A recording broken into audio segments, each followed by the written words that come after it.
Ενώ. Έλα.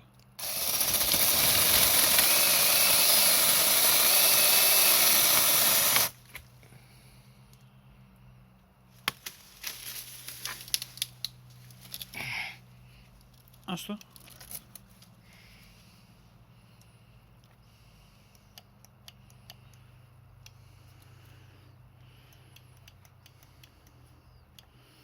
Και ρίξε και τον κόσμο.